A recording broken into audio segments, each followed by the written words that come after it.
Hey, it's Elizabeth D'Alto, and this is the Untame the Wild Soul podcast.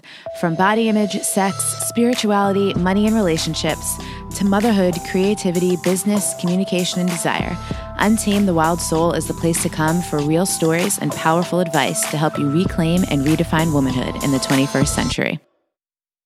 What's up, wild ones? Welcome to episode number 207 of the Untame the Wild Soul podcast. I am your host, Elizabeth D'Alto, and today we have Elana Meta with us.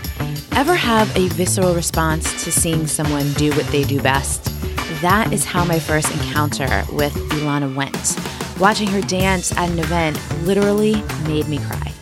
We talked a lot about dancing in this interview, both in her career, she's toured the world with various artists, and in her life, as in dancing between the masculine and the feminine.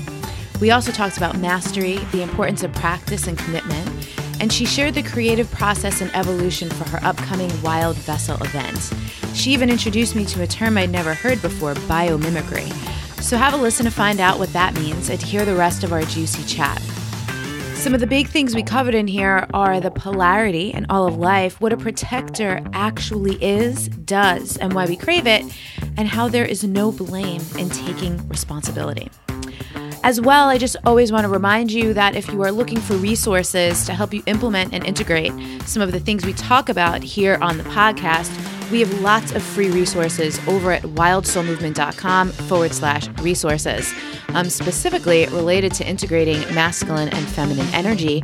We have that over there. We have learning to speak your embodied language. So definitely some relevant topics on the show today that we have awesome resources queued up for you for over at wildsoulmovement.com/resources. As well, today is November 6th, and coming up in a couple of weeks, keep an eye out for the Unconsume Yourself 5-day challenge. This challenge is designed to help you eliminate the unnecessary, to simplify your life, and to really create some space, some focus, and some momentum for you going into 2018. And I'm specifically running it on the beginning of the holiday season because I know the holidays are a time that bring up a lot of triggers, a lot of old wounds, a lot of tension, and a lot of issues for some people, maybe not all of you. But for some of you, it's not necessarily an easy time. So we're focusing on unconsuming you during a time when a lot of your big stuff might be coming up. So I'll get you a link for that next week. In the meantime, enjoy this interview and let's get into it. All right, everybody, I'm super excited to have my friend Elana here with us today. And if you're watching, I know some of you listen, but for those of you watching, she has this beautiful fall East Coast backdrop that is so amazing for your enjoyment and super appropriate because later on, we're going to talk about her upcoming event called Wild Vessel. So she's literally out in the wild right now. So amazing. Elana, what do you love about being a woman right now? The time to be alive right now as women. It is unbelievable as I feel we are at an opportunity to really address diversity and gender roles and the power that we have as women and getting the opportunity to connect not only with ourselves, but to each other through technology and just updating the mythology of everything. It's cool. And what is your relationship to the mythology of things? I know you and I have geeked out a little bit offline about our various studies and getting into the feminine and getting to know ourselves through these different archetypes. Excuse me. How did you get into all that?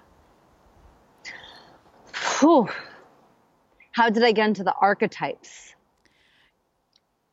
I would say by rebelling that everyone said I had to pick one thing in my life and be a certain way, and just never believing anybody that said that to me, and constantly holding the parts that I knew resonated so deeply with who I am and my vitality. And when I started finding pockets to put them in and creating language to identify in all these different ways. That's the way I first broke down my archetypes, were based around the natural elements, fire, water, earth, and air. And seeing, oh, I can be someone that is water, goes with the flow and is gentle, or fire, like driven, got my fire, my passion, my drive, and really just watching myself evolve in all of those places. Okay, so I want to know about your dance background because, and I also want to share a quick story of how, I don't even remember if we met on this day, but how I became aware of you was a little over 3 years ago in New York City. It was right around when Daybreaker had just started. And for people listening who don't know what Daybreaker is, it's these amazing morning dance parties. Like they start at like 6:30 a.m. They happen in numerous cities all over the world, not just here in the US. And I had gone to my first one in New York, and you were dancing on what would have been like a bar during normal daytime setting. I mean, it was the bar, but I looked over and I just became like entranced. I was watching you dance and it was so amazing. I literally started crying. And I know we got connected via email after that and had a little email tag, and then didn't really connect till I just got here to LA a couple months ago. But I want to know about your dance background. I'm so curious. How did you get into that? Did you start that when you were little? Did you go to school for it? God, thank you so much. It's so glad to be reconnected with you. And to answer your question, I had so much fire growing up that my parents had to put me in so many extracurricular activities to just see where I could come home and be a little more tamed, so to speak. And I did musical theater, I did soccer, and I tried a little bit of dance, but the dance and theater didn't really stay. So I was a soccer player all the way up into college. And I'd say that that was my first dance form. It was where I use the intelligence of my body and mind of thinking and planning strategies with the team, but also being able to be in my body and move. And from that and transitioning after being on a soccer scholarship in college and listening to music and being inspired, going to my classes and just dancing on my way, I started to be very passionate about dance and felt like I had a very natural talent within it. And after finishing a semester at college, I actually dropped out and moved to Manhattan to pursue dance. Cool. And I started learning dance on the street and performed in subways and started working in the underground nightlife scene. And after going to a couple of different nightlife scenes and dancing raves and house music, tropical house, deep house, trance, like you name it, all different genres. There was a party that I went to one time that was a Burning Man event, and I had no idea what that was at the time. And I was like, what is this, and how do I go to these more often for free? And I pitched this idea to one of the people that created it, that I had a dance crew. And he's like, great, bring them next time. And I called my friends who I was performing with in the subways, and I was like, yo, we got to put together a dance crew. That's amazing. And we started choreographing and rehearsing, and I realized that there was a gap in my intelligence around knowing what composition was for a dance piece, right? If you think of making music, you have to know music composition to actually put a cohesive piece together. And with that, it's the same thing with dance. So it sparked this passion of, all right, I'm going to go to school for dance. And so I ended up getting my BA at Hunter College, and I trained at the Hip Hop Dance Conservatory. And I didn't even know there was a hip hop dance conservatory. There's a hip hop dance conservatory. It's in New York. It's really wonderful. It's like military hip hop. It's pretty unbelievable. We would run in Central Park. We would put our hands out like this for 10 minutes in a squatting position. You had uniform. If you didn't have uniform, 50 push-ups for everybody, like super disciplined. And I was very masculine in my time in New York. So the way that I showed up, did my New York hustle, was in a very masculine oriented way and in my body. And it wasn't until I started traveling within the dance that I actually discovered the feminine in my body. That's cool. Was there a specific impetus? Was it like you were inspired by someone? How did you discover her? Mm-hmm. I went to my first music festival called Envision Festival. Mm-hmm. And that was in 2013. And when I went there, I ended up sneaking on stage and I jumped on, and then they kicked me off. They're like, "You're not allowed to do that, but we like what you did. So don't do that again, but here's a backstage pass and come back tomorrow." That's awesome. And from there, the stage manager asked me what I was doing all summer, and was like, "I don't know, I don't have any plans." And he ended up telling me about all these festivals that I had no idea about, and connected me to the different event producers. And I had other musicians, producers that were saying, "Hey, I'd love you to perform with me on stage." And just in that one event, I booked a whole summer tour that I ended up doing at different festivals. And within that, and not choreographing for all of these people that I was jumping on stage with, but to really truly listen to what the music was saying in every moment. So it asked for me to explore the range of my movement without choreography, which was very challenging for me at first, and finding the form within the formless. That is super cool. So this is funny. I think I've told this on the podcast before. I went to like dancing school when I was like 3. It was probably some like kind of ballet or modern thing. Yeah. And I literally got asked to leave within a couple weeks because Why? You're not going to be surprised by the answer. My friend Jillian and I giggled too much. We were distracting everybody else. And so I also went into playing sports, and I played basketball, volleyball, softball. I played a bunch of sports growing up. But I would always feel this yearning, like when I would see the cheerleaders or at school dances, and I would watch music videos. Like I always think about like those Janet Jackson golden years of like Janet, the album Janet, around the same time when like TLC Crazy Sexy Cool came out. And I was like, and Aaliyah, like I just want to be able to dance like that. But I played sports and I never really pursued it. And it's so funny because now, of all places to have landed in Malibu, California, my gym here, Malibu Fitness, has the best hip hop dance classes.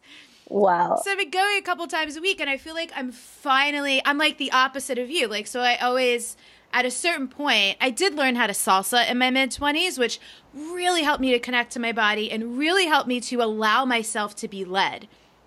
Right? Because it's a partner dance, and I could actually surrender and just let the man be in charge. So it's one of the reasons I've always loved salsa. But other than that, though, I had like no dance training. So now I'm going to, and I would just like move my body, however, often under the influence of alcohol. It wasn't until salsa that I was like, okay, I can dance without being drunk now. But now I'm going to these hip hop classes, and I'm actually learning some form. And it's so freaking fun. Like, if there's anything I've ever envied, it's people who have like dance training, specifically hip hop. So I'm kind of obsessed with that, and I love that. So were there any? Go ahead. I was going to say, I feel like within any rule, it's about learning the rules to actually break them, which is why I'm so passionate about the concept of practice and practicing a very specific technique and harnessing it, because it's from there we can actually move out of that and find our own groove, our own style, our own vision of how we actually want to conceptualize this, whether it's, making money based on it and finding our own little niche. Yeah, I love that. And I think that for anyone listening, even if you're not a dancer, you don't have any interest in dancing, that can really apply to anything. I love that concept of practice. So I'm actually going to make myself a note because I want to come back to that. So were there any side effects? So as you found this feminine aspect in your body of being able to flow and not need to have the structure of choreography, did that start to seep into any other areas of your life where maybe you were rigid or structured and now you could be a little more free-flowing? Oh, yeah. I mean, I did not understand, spirituality and the lingo around it until I started going to these festivals. And the more I dropped into my body in a way that I conceptualize as the feminine, which is, the visceral, it's about the feeling and connecting to the emotions that are going on. And as I did this, I started to realize trauma and scars that I had in the body that I was avoiding or suppressing, and then even seeing how much patriarchy suppresses men and women, and that we are so smushed within how we actually get to express ourselves and the emotional intelligence that is stored in the body. So it took me on this whole journey of healing, self-discovery, and actualizing myself and understanding who I am and who do I choose to be, and seeing that that is that is the spark. That is the thing that I believe people want to see within a dance, because the deeper I connect to myself, it's the deeper that when I share my movement, people can then connect to themselves through the deep depths of the connection of how the work that I'm doing to connect with myself. Seriously, like that's exactly what happened to me. Like a real something was sparked when I saw you dancing at that Daybreaker that time. So I want to come back to the concept of practice, because I feel like we live in a culture that is very consumption oriented, but not practice oriented. People want more information, this book, that podcast, this tool, that strategy. But I feel like fewer and fewer people actually practice something, actually stick with a solid core something and go deep with it. So how has that impacted you? Because I know you commit to a couple different practices. Well, our culture does not encourage mastery at all. And when it comes to practicing martial arts or anything within the form of the arts, I believe that there is such a powerful tool for self-discovery, and so many cultures do not want us to discover ourselves. And the self-mastery, even mastery in a specific art form, it doesn't have to be so internal, it can be external as well. But mastery for me stands for, I made the Meta method based on mastery, and Meta stands for mastery, E for evolution, T for technique, and A for awareness, believing that these are the concepts that we need to actually say yes to a never-ending journey of what mastery is. So for me, I have a morning practice that I do. I meditate, I move my body, and I write, and being on the dancing path and saying yes to that form, which is saying yes to F for form, frequency, O for organization, R for repetition, and M again for mastery. Ooh, I'm loving your acronyms. So wait, take me back. Meta, I got it. Mastery, evolution. What was the T? Technique. Technique. And then give me form again. So frequency. Organization. Organization. Repetition. Repetition. And then mastery. So like FOR equals M. Love it. Yeah. Those are the different, that is a composition for mastery. Yeah, it's so good because, and it can be applied to anything. Yes. And what does that do for you, having like consistent daily morning practice? Because this is something time and again I've looked at morning routines, morning rituals. I vary my own. I've created them for other people. And what I keep landing on is to just have a couple of core components that make it up, kind of like what you just described, and just stick with it. It doesn't need to be fancy, and I need to just not change it. Yeah. It connects me to my mind, body, and spirit. It connects me to my emotions and feeling like I am choosing every single day to say yes to my purpose. And even when I didn't know what my purpose was, but choosing myself rather than just doing the actions, but choosing to be who I am. And who am I being before I actually do a practice, which is why I say an affirmation. I say, I am an embodied commitment to light, self-love, partnership, and our connection to the earth. I am committed to love, especially when it's hard, to be creative and in my fullest potential in order to serve humanity and the planet. That is why I practice. And by saying that, I then feel like I can go into the doing, the action-oriented thing of a practice and move my body, feeling like it's not like just a workout. It's not a thing that I'm doing to be fit and more of these external things, but it actually is fueling my internal dialogue with myself to then awaken my body, awaken my mind, and align everything. Yeah. I love this. So you called it an affirmation. When I wake up in the morning, the first thing I do is say some prayers. Like anyone listening, you might call it an intention. These are the components that, and I'm so glad that you said the thing of even when I didn't know what my purpose was, because we recently did a big survey of our listeners, subscribers, and my students in my programs. And one of the biggest, under what's your biggest challenge, so many people wrote, I don't know what my purpose is. I don't know what my purpose is. And something that I've said in many contexts is exactly that. our all common purpose is just being the fullest version of who we are, is really connecting to and being ourselves.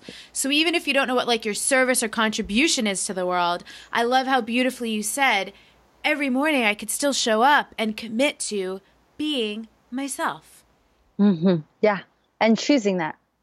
Choosing it over and over even, again. you know, I'm in a beautiful relationship for 2 years, and I am committed to doing life with this person, right? And even in that choice and that commitment, that choice is what I choose every single day. So there's no wavering. Say it's not even forever, right? But we say every day, I choose you. And it's within that activation of the choice that if I, without the, oh, is this like the right person? Am I comparing it to somebody else? Or is my practice not the right practice? Should I be doing this instead? That wavering doesn't allow us to actually choose to put that seed in soil where we know to, okay, I put it right there. Therefore, I'm going to water there every day so I can actually watch it grow. But if we keep it like, I'm going to put it over here. I'm going to place it over here, and moving that seed and then like watering in the wrong places, we're going to be scattered and all over the place. It wasn't until I chose, even in my relationship with Seth, which took months, that once that commitment was actually there, it was the baseline of allowing anything and everything else in my life to grow from. Yeah. And how has that stability, because here's what I love, you know, we talked a lot about how you came into your feminine and had been in a very masculine way. But one of the things that I love so much about the masculine is that it's the stability that allows the feminine to unfurl and do her creative thing in whatever category of life that's happening. How has that stability impacted everything else?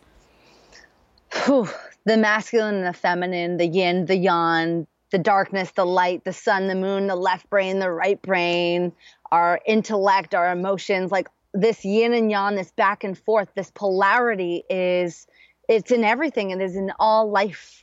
And to acknowledge that balance and just to, you know, say it as masculine and feminine is such a powerful way to just check in on ourselves and understand what does the feminine even mean. And for me, it means being like the muse, intuitive, tapping into our emotions, the body, the dance, soft, kindness, gentle, formless, a bunch of different things, life force, creation, where the masculine is linear, logic, organization, data, mathematics, science, technology, the mind, the left brain, right? And then just understanding what those are and allowing ourselves to be all of it, like all of it in the transitions in between, and having specific, I'd say for me, I have different categories within myself to know when to show up in my masculine, when to show up in my feminine, and to have them both so full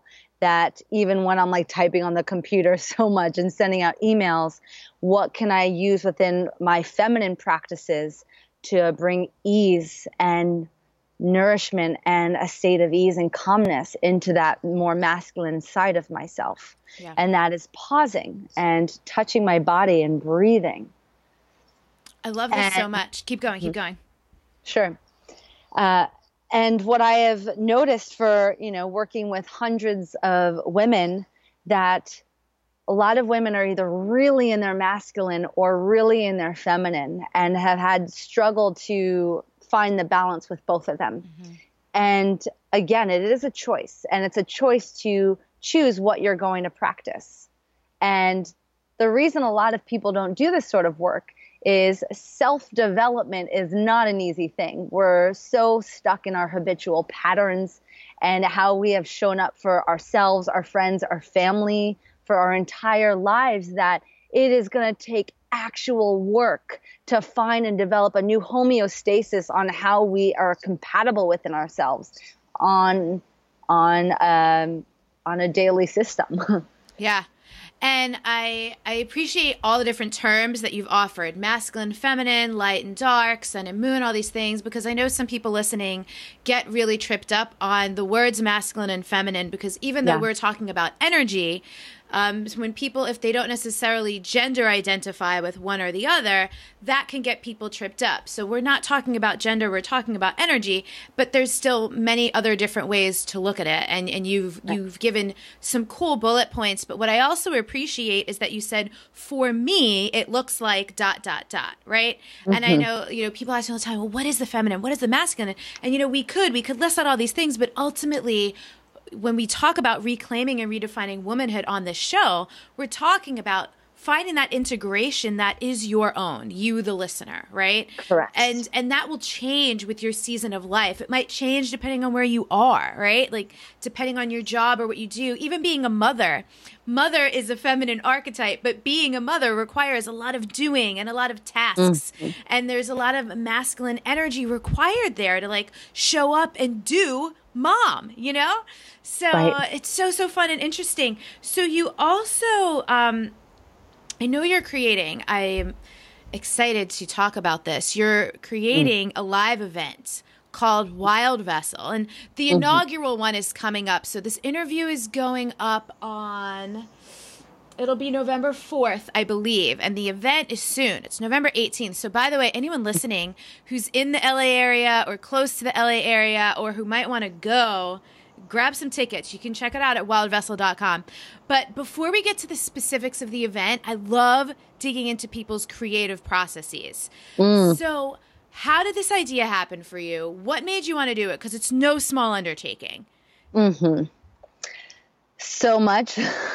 It's so much. So I moved to LA about 2 years ago. And since that point, I have been gathering women weekly in my home on Wednesdays. We've been calling them Wild Wednesdays. And that sparked from wanting to have people in my own home and dancing, because I toured after, that one summer of touring. I was on the road for 3 years and I taught Meta Method to thousands of people all around the world. And what a gift to do that.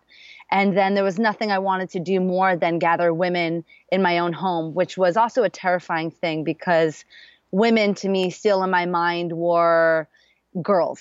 And there was cattiness and feeling like there were senses of competition. And I didn't know how to show up in my full power and light with women at that time. And I brought women together saying that and finding vulnerability and sharing that and seeing other women say, me too. And within that, meeting and connecting deeper to actually remove anything that blocked us from looking at each other and be like, you're like, turn on, be brighter, shine, show your full self. I see you. I know you, go.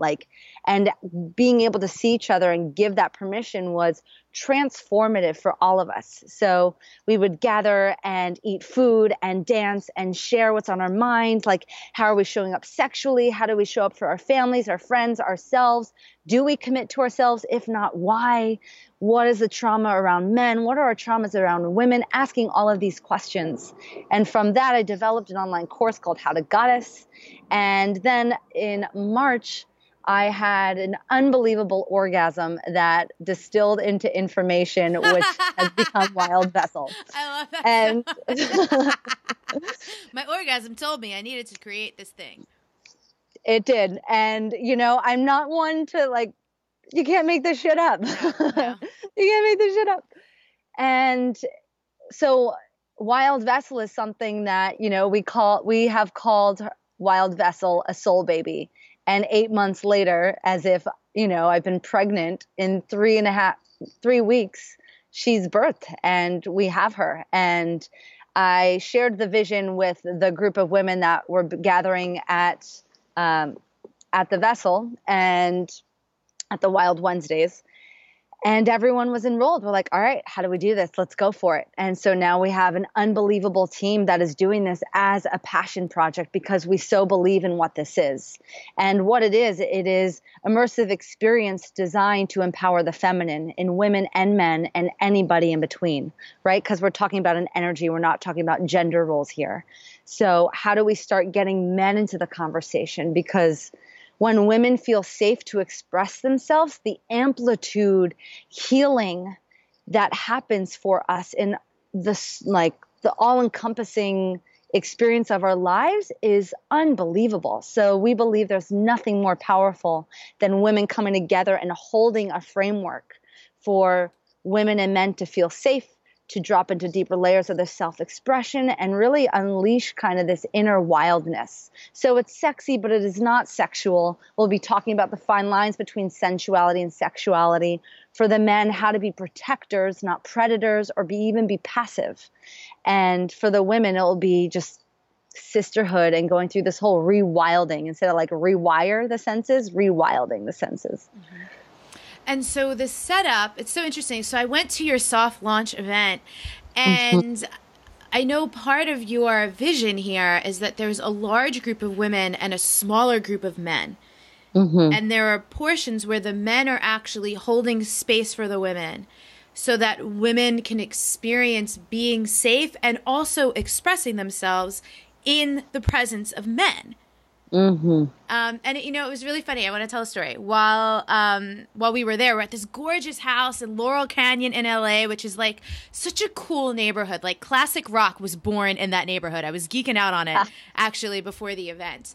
And so we have this women's circle, and then we go out into the back where there was this pool, and we had like written intentions, and we were lighting candles and like floating them out on these little paper boats in the pool. And then the men had been like gathering somewhere upstairs, and they start walking down, and it was like the men like descending, and the energy really was palpable. It was kind of cool. And I know then we went into this blindfolded dance thing, which was funny because as the men were coming down, someone handed me my blindfold. So I was like, but wait, I wanted to have the rest of the experience of like seeing them gather and what they were going to do.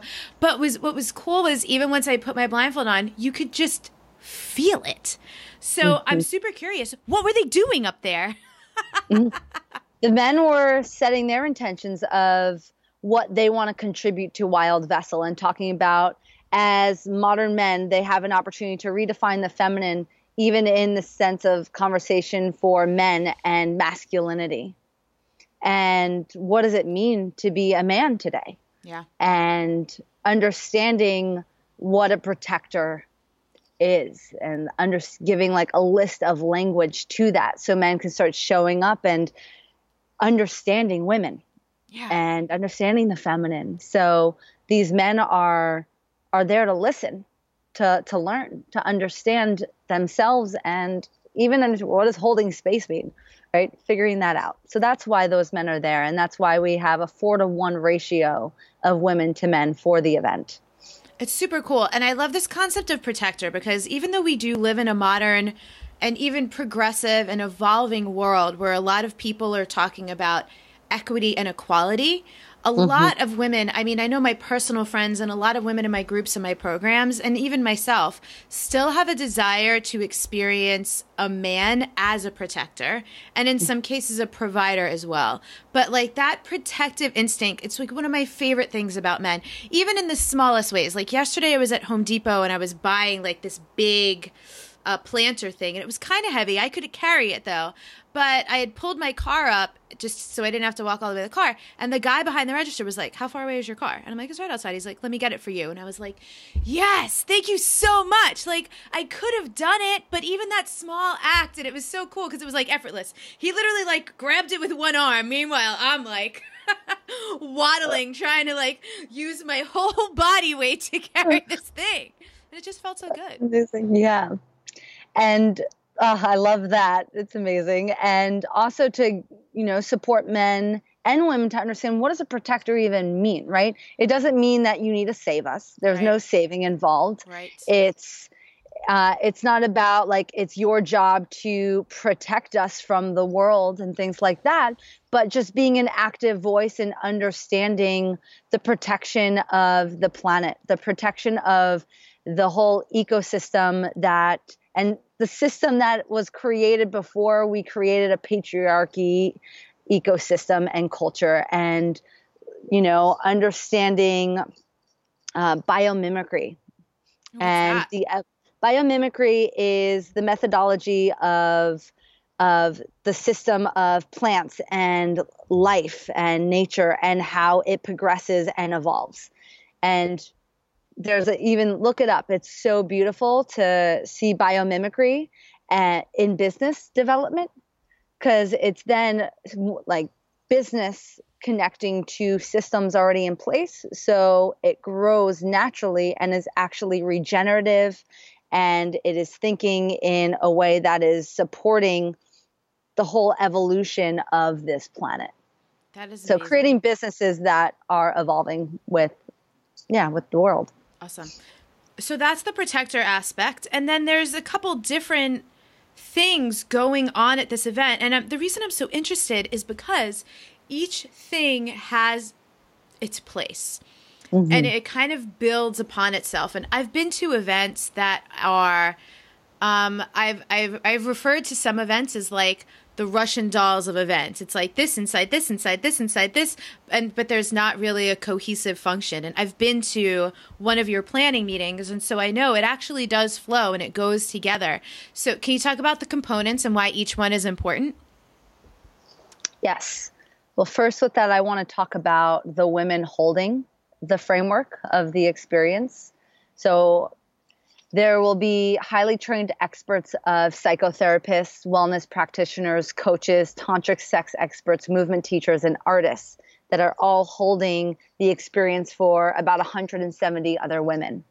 And in that, it is a shared ethos and understanding about the feminine and supporting the expression of what she can look like in all of her forms, right? So she can look like us dancing blindfolded. She can look like us being heard. It could look like us being the one that is receiving someone else and just listening to them. It can be sound healing. It can be writing, having our photo taken, expressing ourselves in all these different ways. So we have all these different booths that we're calling the healing sanctuaries, where women get to explore who they are when they show up at that station, at that booth. They'll even have an opportunity for women to sit in front of men and say, "Dear men," and talk to men as that archetype. So it's an experiment. It is a very highly held experiment for us to unpackage any blocks that we've experienced over the course of our lives and talking about them. It's super cool. I like that it's very held because that's something so important to me. It's actually why I started teacher training, because I'd been to way too many things and I realized so many people are teaching things, but not a lot of people know how to hold space. Right. Where do people actually learn how to hold space? Mm-hmm. So I think that's amazing. What were you going to say? I was going to say practice. Mm-hmm. You only learn how to hold space by understanding what the gaps are that you need to fill and knowing how you show up. For me, for example, when I would teach the meta method at the very beginning, I would write every single thing down of time blocks. This is what it looks like. This is what I'm going to teach. These are the dance moves that I'm going to do. And knowing that and memorizing that so much that I was in my head more than I was in my body sharing it. Yeah. And when I'm operating from my head, I can't hold space. I'm actually like speaking to the space, but I'm not actually allowing the space to speak back to me. So, and then there were times where I was like, oh my God, I didn't write this down. I'm nervous. I don't know what I'm going to do for this section. And then at the end of a class, I'd be like, oh, that was wonderful. I didn't think about it, but the right thing came up, and that were people's favorite part. And I started planning less and less. And as I did that, I saw that I was more confident because I was also listening. What does this space need? What does it want? You know, even metaphorically, new people walk in the house. Oh, let me provide water and food or these different things to just like provide what people need, some sort of nourishment for the space. Yeah. I love that point that you made. When I'm in my head, I'm speaking to the space and I'm not letting the space speak to me.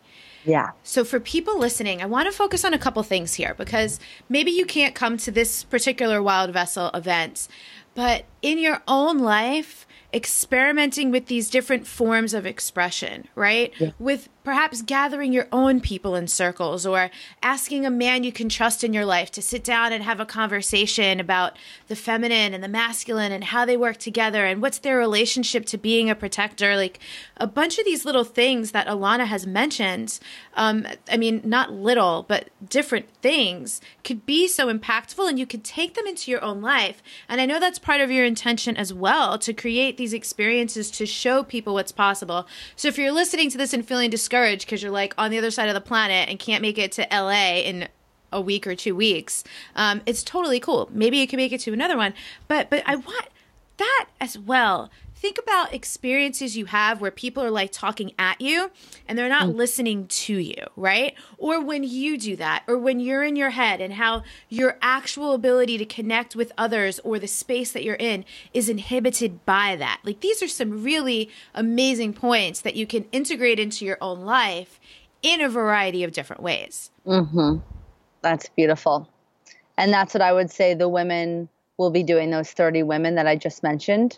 Right? Not thinking and analyzing the space, but really sitting back and holding it and being available for people and being super receptive.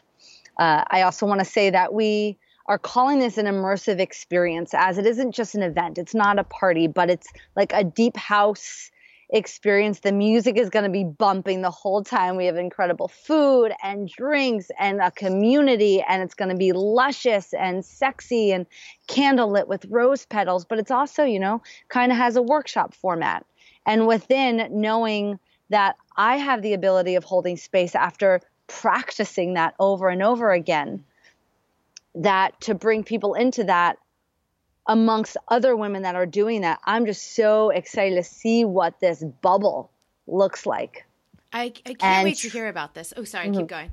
Well, the last thing I was going to say, and trust in the form and the formula, the masculine and the feminine version of it, because there's structure in it and a breakdown of like the run of show, but also at the same time, knowing that so much of the magic happens in the spontaneity, in the unpredictable, in the unplanned of it. So we are specifically creating space that is curated for that to happen. So great. And I was supposed to be one of your wild guides, and I had a thing get scheduled that had a bunch of different people involved in it. So I'm not going to be able to come, but I can't wait to hear about this. So I also want to, we have a couple minutes left here, and I want to know as well, I remember, because I was following you on Instagram for a while, was it an internship? What did you do at Esalen?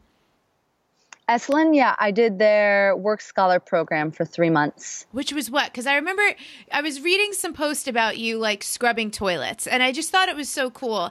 And I think this probably connects to the practice conversation, because I know you had like been touring with like Nahko and Medicine for the People, and then you were scrubbing toilets. So how does one get to the other? And I would love to know about like the ego experience there. Amazing. Great question. So landing at Esalen, I would say, was truly when my embodiment of the feminine started coming into play. It was the longest I had been in one place that wasn't my New York City masculine hustle. And I got to watch everything that I need show up to me by being in one location rather than chasing it. Because I was chasing like, oh, I need to be at this thing and see this person, go to this event and experience blah, blah, blah, blah, blah, this plane ride. And to then sit back and observe, I have everything I need right here. And at Esalen, I studied Qigong, cranial sacral, and writing life stories. So those were the 3 different things that I did in those months, as well as I danced every single sunset on the pool deck. And then probably scrubbed toilets, the baths, and all that stuff for 30 hours a week. And it was an experience. I would say that no, that's not true. Let's say the first week was hard, but I would say it wasn't. It actually instantly felt like a meditation, going and doing all that stuff. I mean, there were days mixed in between where I was feeling that I wanted to be doing something else than, going to work and scrubbing. But at the same time, I felt such a give and take within the whole ecosystem that I was supporting and how I was showing up. So that was really my experience. It's super cool. So, and for anyone who doesn't know what Esalen is or where it is, can you describe it for people? Because it's really beautiful. The Esalen Institute was created by, I'd say like the Beat era, by Michael Murphy and Dick Price. They were two men that were, I'd say, philosophers and went to California in Big Sur. And they started bringing a lot of thought leaders together. Jack Kerouac, Joseph Campbell, Gabrielle Roth, who created 5 Rhythms.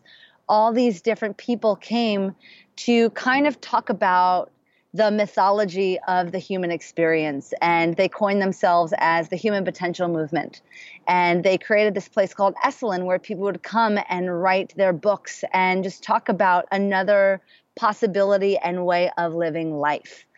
And so what's so beautiful of going there now is seeing what they created and how we have modernized it. And now since I guess the 1980s, Esalen has been a place where thought leaders from all around the world will come and teach workshops through whether it's mindfulness, movement, tantra, writing courses, different martial art forms, starting conscious businesses, all these different things, and merging and creating communities globally now.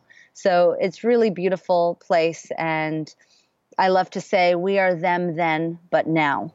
That's cool. Have you ever read any of Gabrielle Roth's books? I have. Oh man, Maps to Ecstasy. When That's I was fun. creating that one and Sweating Your Prayers. I haven't prayers. read that one, but I've read Maps to Ecstasy twice. That was when I was creating Wild Soul Movement, which the idea came in. So funny that I don't think we had connected this in conversation before, that your kind of feminine awakening happened in 2013, and so did mine. So that's a funny, I have actually several people who had like big, massive moments happening for them in 2013. So I don't know what was going on in the cosmos that year, but that book. Remember 12-12-12, the world ended? So, You're right. The world as we knew it. People didn't realize that was a metaphor. There actually wasn't going to be an apocalypse, but everything something definitely happened. Something happens. The world didn't explode, but something freaking happened. So you are a person who's pretty embodied. You have these practices. You do this work. You're in this beautiful relationship. And so there are still challenges, though. Like, things still come up.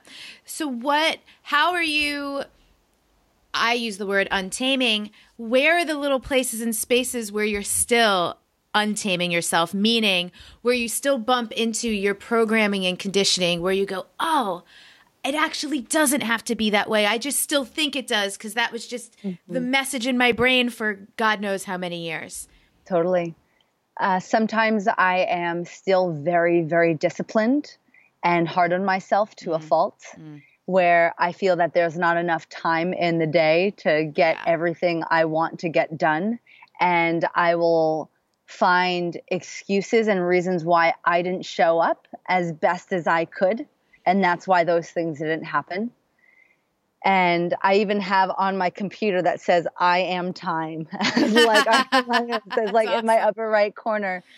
And it helps. And also taking more responsibility in a way that isn't hard on myself or anybody else. I also, that thing of time and taking responsibility, sometimes I don't always take responsibility. Sometimes I can blame other people and things that are going on. That is the reason that I didn't get this thing done, or I wasn't able to do this thing and show up. And taking responsibility every single time has helped drastically with the relationship with my parents. How do they receive love, and me showing up for them in that way rather than saying that they are the problem. Or even in my relationship, if there's a fight, where can I take responsibility rather than like needing that person to say sorry? I've been sexually abused and raped and all those things. How can I take full responsibility of that? Not like I'm to blame, right? There's no blame and responsibility. It's almost getting out of that and seeing that by taking responsibility, I don't have to get this person's apology to feel like I can move on from the experience. That's awesome. So yeah, taking full responsibility, that is my greatest practice, because that is where I believe my greatest freedom now lives. Yeah. And that last thing you said was so beautiful. When I take full responsibility, I don't need someone else's apology to move on from the experience. Yeah. It's so amazing because you could have been wronged and still be able to move on. That is freedom. That's massive freedom. Totally. And then also making a choice of the narrative of it, right? Because I take responsibility. I could be like, I take responsibility because I was in an abusive relationship and I chose to be in that because like I was scarred or something, right? Whatever. That's one narrative. Or I take responsibility for that abusive relationship because I was going through an experience that I had to go through to get to the person that I am now, which is a healer, which is, you know, someone that loves myself fully. And right, like what narrative do I want to choose by taking responsibility? 100%. So you remind me so much. Do you know Rochelle Sheik? Have you ever heard of Koya? Yeah, she and I, like that girl and I need to hang out. You really do, because you're very different, but you remind me so much of each other because, you know, people listening, I know that not everyone can relate to a lifestyle of I've toured the world and I didn't live in one place and then I did this and I just decided to be a dancer and I became one and all these things. However, there's so much. I feel like people like you and people like Rochelle who really do go out and they travel the world and they gather these experiences and they gather these people do it. So for everyone who isn't able or that's not how they're built, we can all benefit from your incredible experiences, you know? And it's just so freaking cool. And I've joked with Rochelle. I'm like, she's like built for that. And she's like, yeah, my body is almost like, brags that like she loves it, and I'm like, my body wants to like crawl in a hole after too much travel and be like, just give me one bed to sleep in. So it's just so cool to see how different people's experiences can benefit so many people who maybe can't relate or who have a desire to do these things. Like there's still so much truth available because of all the things that you've shared today. So long-winded thank you. That's what that was. I mean, it's such a pleasure. And we're all listening and showing up in the way that we are and can with our gifts. And I'm so fortunate and I acknowledge that. And I'm going to use all my fortune to connect and relate to all women and men to the best of my ability and say yes to that never ending journey. And knowing that the hero's journey, I believe, is the same for all of us within like those touch points. Yeah. Like, I may travel to go through those things, but it doesn't mean that I haven't had trauma. It doesn't mean that I haven't had challenging experiences or, you know, issues with my parents or with women or with men and loss. And to see that these are all things that are so relatable. So when no matter the experiences, but when we can really just connect to the emotional ties that really realize we are all one, we all are holding this human experience, and to connect on there and create spaces for that. I mean, like that's what it's all about. Yeah. Amazing. So again, people listening or watching, it's wildvessel.com if you want to check out the event. And if people want to connect with you, you have your own website as well. Yeah. Yeah, totally. ElanaMeta.com, ELANAMETA. And then from there, you can go check out the Meta Method. I teach also online courses called How to Goddess, which support, you know, anyone from all around the world in understanding the feminine. So we just finished that course. It's 1 month long. Yesterday, it went incredible. So just know that these options, these conversations are at anyone's fingertips and accessible. I always love to support people. If money is always an issue, it's like, let's talk about it. If your potency is like, I want this, I need this, I'm ready. And you can even seduce me in knowing that. I always love to have those conversations. And it's about like showing up, stepping in your power of what you can and cannot commit to and owning that. And I love people that are not afraid to show their voice and what they need. That's awesome. So thank you so much. I know I will see you soon somewhere around here in LA. Yeah. And everyone listening, go ahead. I was just going to say the last thing with Wild Vessel, wildvessel.com, and you will need to apply as we have only 40 men that will be joining this experience. And we just want the container to be safe, and in that, understanding what that is. So that's just a simple application. So go online, just fill in the application, say you listen to this podcast, and we're going to hook you up.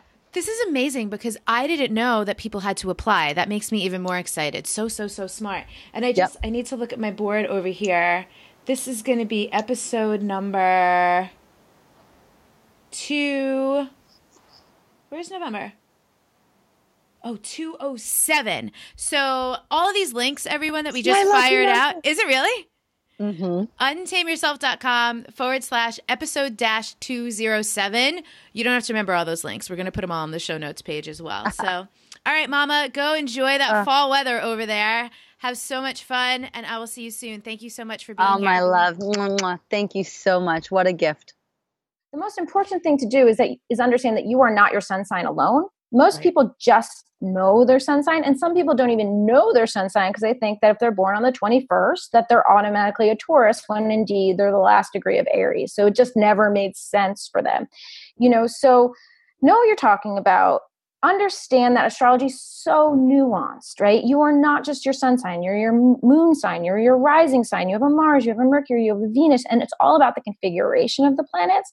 So even if you're a Virgo and you just don't identify with being a Virgo, it doesn't mean astrology is wrong. It just means that your knowledge of how you're relating to it might be superficial.